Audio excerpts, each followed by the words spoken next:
Message of the Holy Father to participants in the 8th Congress of the Leaders of World and Traditional Religions. That was taking place in the Palace of Independence in Astana, Kazakhstan, from September 17 to September 18, 2025.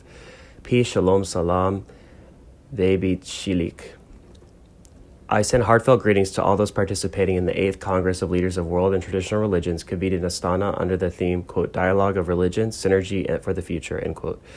In particular, I acknowledge with gratitude His Excellency Mr. Kasim Jomart Tokayev, President of the Republic of Kazakhstan. You have gathered from every corner of the globe to renew friendships and forge new ones, united in the common desire to bring healing to our fractured and wounded world.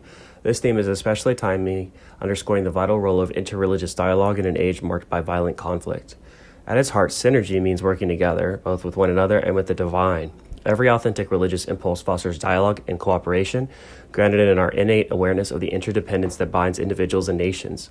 From this perspective, working together in harmony is not merely a pragmatic choice, but a reflection of the deeper order of reality. It aligns with the very fabric of our shared experience as members of the one human family. In the depth of our conscience, this awareness gives rise to a profound sense of solidarity, the conviction that we are responsible for one another. There he's referencing John Paul II's Solicitudo Rei Socialis, which was issued on December 30th, 1987, Article 38. Solidarity, then, is a synergy in action, the lived expression of loving our neighbor as ourselves on a global scale. Such collaboration is not a call to erase differences, but rather an invitation to embrace diversity as a source of mutual enrichment. The Catholic Church, for her part, acknowledges and esteems all that is, quote, true and holy, end quote, in other religions. There he's referencing Vatican II's Nostra Aetate, released October 28, 1965, Article 2. Indeed, she seeks to foster authentic synergy by bringing the distinct gifts of each tradition to the table of encounter, where each faith contributes its unique wisdom and compassion and service for the common good. In this endeavor, Synergy for the Future is not an abstract slogan, but a living reality that has already borne fruit. The historic gatherings of religious leaders in prayer in Assisi in 1986, convened by Pope John Paul II, demonstrated that there could be no peace among nations without peace among religions. More recently, the Document on Human Fraternity for World Peace and Living Together, signed in Abu Dhabi in 2019 by my venerable predecessor, Pope Francis, and the Grand Imam of Al-Azhar, Ahmad Al-Tayyib, offered a clear blueprint for how religious synergy can advance global peace and coexistence.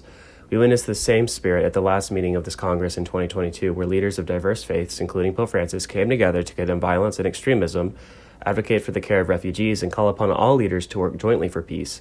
These high-level commitments are reflected in concrete actions when natural disasters strike, when refugees are forced to flee, or when families suffer from extreme poverty and hunger. Faith communities often unite, working side by side to bring relief and hope to those most in need. The future we envision, a future of peace, fraternity, and solidarity, calls for the commitment of all hands and all hearts. When religious leaders stand together in defense of society's most vulnerable, join in planting trees to care for our common home, or raise a united voice in support of human dignity, they bear witness to the truth that faith unites more than it divides. In this way, synergy becomes a powerful sign of hope for all humanity, revealing that religion at its core is not a source of conflict, but a wellspring of healing and reconciliation. With these statements, I trust that the work of the Congress will inspire us to work tirelessly for harmony, creating a synergy for peace, one that, as I have said before, quote, is unarmed and disarming, humble and persevering, end quote, always seeking charity and drawing close to those who suffer. There he's quoting his first words as Pope at his Orbi et Orbi on May 8, 2025. Let us pray side by side, serve soldier to soldier, shoulder to shoulder, and speak with one voice wherever human dignity is at risk. May the Almighty bless our efforts and bring forth abundant fruits for the good of all people. This was released from the Vatican, written in the Vatican, on September 14, 2025, signed Leo PP 14.